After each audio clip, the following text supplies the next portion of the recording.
ಮಾಡಿದ್ದು ಅಂತ ಕೇಳ್ತಾ ಇದ್ದೀನಿ. ವಿಶ್ವಸಂಸ್ಥೆ ಘೋಷಣೆ ಮಾಡಿದ್ದು 1975. ಇವರಿಗೂ 10 ಅಂಕಗಳು. ಭಾರತದಲ್ಲಿ ಮಹಿಳಾ ದಿನಾಚರಣೆಯನ್ನ ಯಾರ ನೆನಪಿಗಾಗಿ ಆಚರಿಸಲಾಗುತ್ತದೆ? ಹೇಳಿದ್ದೆ ನಿಮಗೆ.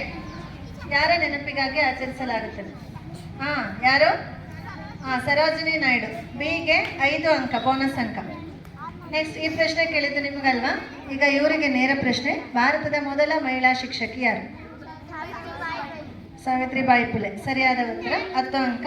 ನೆಕ್ಸ್ಟ್ ಮೊದಲನೇ ತಂಡಕ್ಕೆ ಈಗ ಭಾರತದ ಮೊದಲ ಮಹಿಳಾ ರಾಷ್ಟ್ರಪತಿ ಯಾರು?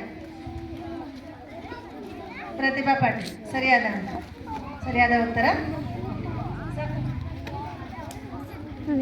ಈಗ ಬೇಗ